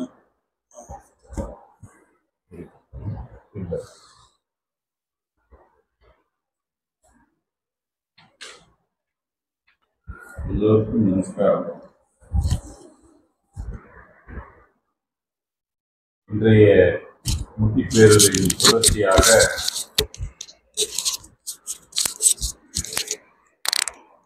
இன்று காலை நான் பேசினேன், மாலை அண்ணா பேசினார்.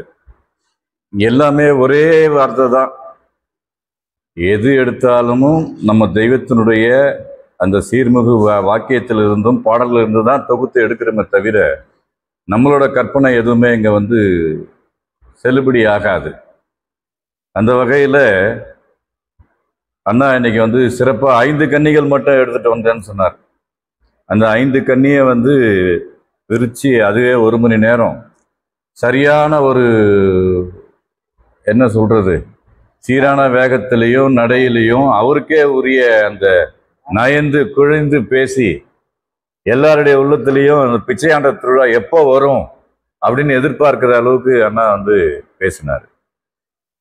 அதில் தூளப்பினி குலம் வேறொரு தோட்டிட மேல வளநாடு விட்டிறங்கி அப்போ நம்ம நாட்டில் அவங்க இல்லைங்கிறது புரியுது. இந்த பூலோகத்துல அவங்களுடைய நாடு இது அல்ல என்கின்றோம். ஒரு வாக்கியத்தில் கூட சொல்ல, உன்னுடைய நாடு இது அல்ல என்கின்றேன், அது எமக்கு தெரியும் என்கின்றேன், அந்த நாட்டுக்கு உன்னை அழைத்து செல்ல நான் வந்திருக்கிறோம் என்கின்றேன், மெய்வழியானது இருக்கிறது என்றும் அந்த வாக்கியம். அது மாதிரி மேல வளநாடு அது எங்கேயோ இந்த உலகத்துல எந்த மூலையில இருக்குதுன்னு நினைக்காதீங்க. அது உனக்கு உள்ளதா இருக்குது, அது உனக்கு உள்ளதா இருக்குது அப்படிங்கிறத இந்த பாடல் வரியில அண்ணா சொல்லும்போது புரிய வந்தது. விட்டு இறங்கி அந்த மேல வளநாட்டுல இருந்து என்னடா இது மாதிரி படைச்சிட்டுமே, அடுத்து அச்சுதன் தானும் அனந்தர் குழாத்துடன் ஒரு வரி வந்தது.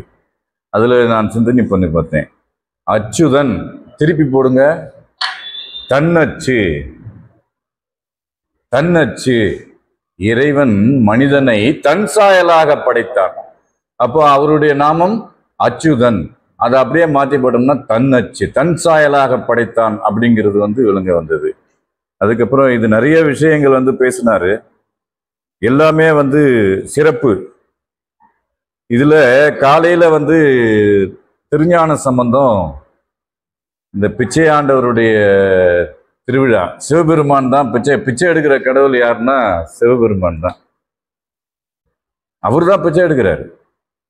திருநீலகண்டர்னு ஒரு படத்துல அது பிச்சை பார்த்தா அது வேற உலகத்தளவுல சொல்றது என்னன்னா சிவபெருமான் பிச்சைக்கு வராரு அப்படின்னு தான் சொல்றாங்க.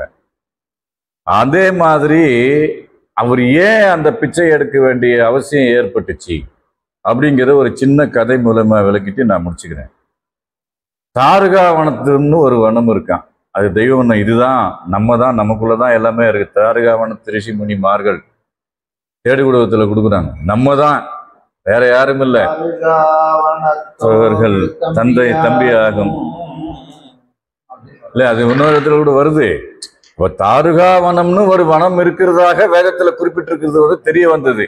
அது இங்க தெய்வம் வந்ததா, அது இங்கதான்ப்பா, இந்த மெய்வழிச்சாலை தான் அப்படிங்கிறத நமக்கு புரிய வச்சாங்க. அதுல 48,000 முனிவர்களும் ரிஷி பத்தினிகளும் அந்த தாருகாவனத்துல இருக்கிறாங்க. அவங்க படைத்த படைப்பு சிவபெருமான் அகிலாண்ட கோடியும் பிரம்மாண்ட நாயகனமா இருக்கிறதே மறந்துட்டாங்க. மறந்துட்டு தன்னறிவுல சாஞ்சு போயிட்டு இருக்காங்க. எப்படி? இந்த வேதத்தை படிச்சா போதும், அவரை நினைக்க வேண்டியதே கிடையாது, நாம இந்த மாதிரி நல்லா பஞ்சகச்சம் இடைக்கச்சம் எல்லாம் கட்டிக்கிட்டு அங்க போய் நம்ம பாட்டுக்கு பேசிக்கிட்டே இருந்தா போதும், அங்க என்ன இருக்குது இங்க என்ன இருக்குது, சிவனை நினைக்க வேண்டியதே கிடையாது அப்படின்ற ஒரு கொள்கையில போயிட்டாங்க. சிவனை மறந்துட்டாங்க. அப்ப தான் படைச்சவன் தன்னை மறந்தா சிவன் எப்படி இருப்பார்? பார்த்தாரு, யமனா மாறல. விஷ்ணுவை கூப்பிட்டு, நீ மோகினி அவதாரமா வாங்க, நான் ஒரு வாலிபனா வரேன் அப்படின்னு எவ்வளமான ஒரு எழிலோங்கிய வாலிபனா 2 பேரும் பிச்சைக்கு போறாங்க. எங்க போறாங்க? தாருகா வனத்துக்குள்ள போறாங்க. அழகில் சிறந்த மோகினி மங்கை, பார்த்தாலே கவரக்கூடிய வாலிபன் சிவபெருமான். 2 பேரும் ஆப்போசிட்டா போறாங்க. பெண்கள் பகுதியில் இவரும், ஆண்கள் பகுதியில அவரும் போறாங்க. போன உடனே பத்தினி தானே, ரிஷி பத்தினி, அவங்க மகா முனிவர்கள். இவங்க என்ன பண்றாங்க, மோகினியை பார்த்த உடனே மறந்துட்டாங்க, மயங்கிட்டாங்க. அவங்க என்ன பண்றாங்க, பெண்கள் என்ன பண்றாங்க, பத்தினி ரிஷி பத்தினிகள்லாம், அடே இப்படி ஒருத்தர் நமக்கு கிடைச்சா நல்லா இருக்குமே, மனதளவுல கெட்டு போயிட்டாங்க. பின்னாடியே போறாங்க. கடைசியில பார்த்தாக்கா அது மாயைன்னு தெரிய வருது. ஆஹா, இது சிவன் தான் பண்ணார் இந்த வேலையை, பிச்சை எடுக்க வந்த மாதிரி வந்து நம்மள எல்லாத்தையும் மாயையில சிக்க வச்சுட்டாருன்னு கோபம் கொள்றாங்க. ஏதோ யாகம் பண்ணி பாம்பை விடுறான், புளிய விடுறான், அதை விடுறான், கடைசியில முயலகன்ன்ற ஒரு அரக்கனை விடுறான். அவனை தான் சிவபெருமன் நடராஜர் காலில் போய் மிதிச்சிட்டு இருப்பாரு. அவன் இப்படி அண்ணாந்து பார்த்துக்கிட்டு இருப்பான். அப்புறம் அவங்களுடைய அந்த அஞ்ஞானம் நீங்குது. இது நம்ம வந்து சிவனை நினைக்க மறந்ததுனால அவர் பிச்சை எடுக்கிற மாதிரி வந்து நமக்கு அந்த அஞ்ஞான கிழங்கை அறுத்தெறிந்து உபநடத மழை பொழிஞ்சிங்க அப்படின்னு அந்த கதை சொல்லுது. இது ஏதோ ஒரு இடத்துல எங்கேயோ நடக்கிற சம்பவம் அல்ல. இதே மெய்வழிச்சாலையில அந்த ஆதி சிவன் அவதாரம் பண்ணி வந்து இப்ப நாமெல்லாம் உட்காந்து அனுபவிக்கிறதா நினைச்சுக்கிட்டு இருக்கோம். ஆனா உண்மையா அனுபவிக்கிறோமானா இல்லைங்கிறது தான் உண்மை. அந்த தொட்டு நக்கின மாதிரி அந்த நேரம் திருவிழா வந்தா பேசணும், அது பண்ணோம், இது பண்ணோம். ஆகுமே அது எந்த நேரமும் அகலா துணை விட்டு ஆகுவதே 12 ஆண்டல்லோ ஆசான உபதேசம். அப்படி இருக்கும்பொழுது சதா குரு தியானம் செய்து கொண்டிருங்கள். ஏன் அப்படின்னா, நேற்று அந்த நாமங்கள் எடுக்கும்போது படிக்கும்போது தான் அந்த பயம் வருது, அந்த நேரத்துக்கு வருது. அப்புறம் இந்த நினைவு வந்து மறுத்து போகுது. உலகத்தை பார்த்தோன்னே வேடிக்கைக்கு ஓடி போகுது. ஆனால் விலகி உலகம் என்ன பெற்ற பராக்கினால் விலகி ஏமாந்து விடாமல் ஐயன் வரும் தருணத்துல அவங்களுடைய திருப்பாதத்தை பற்றி கொள்ளுங்கள் என்று வள்ளலார் சொல்றாரு.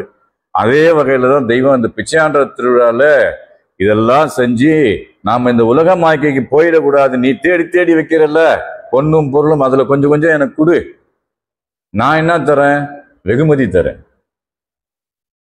அந்த பெருவாழ்வு தரேன், நித்திய வாழ்வு தரேன், நிமில வாழ்வு தரேன் அப்படின்னு நமக்கு வந்து ஒவ்வொரு வருடமும் ரினியூவல் பண்றாங்க.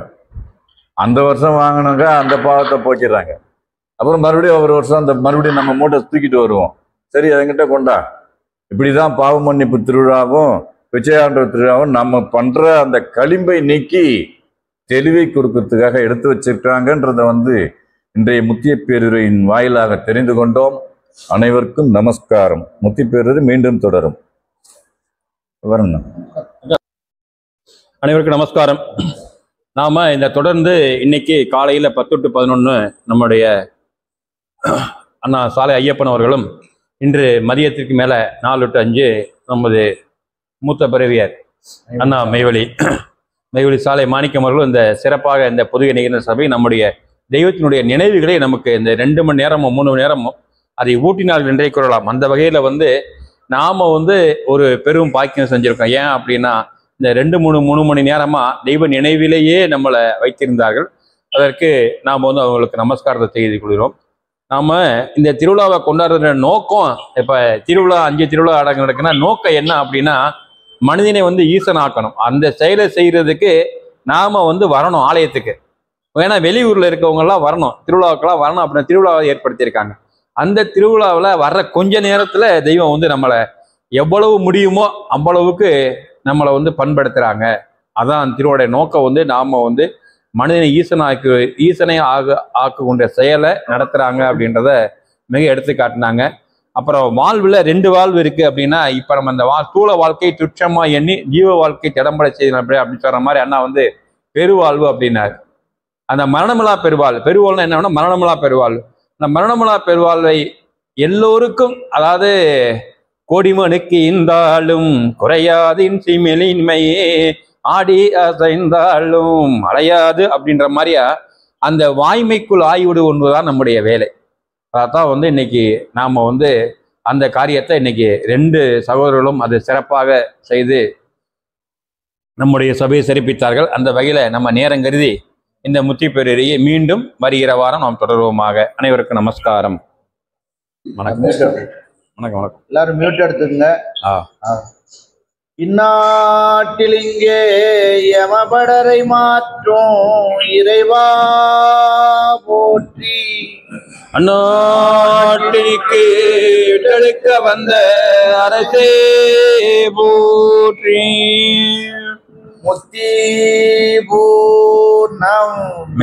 மெய்யாகவே சரியங்கொடி கால மக்களிடத்தில் உள்ள சர்வ மூல மந்திர நிறுவிய மகான்மராகிய பகவான் ஆண்டவர்களே முக்கிய அனைவருக்கும் நமஸ்காரம். நமஸ்காரம்.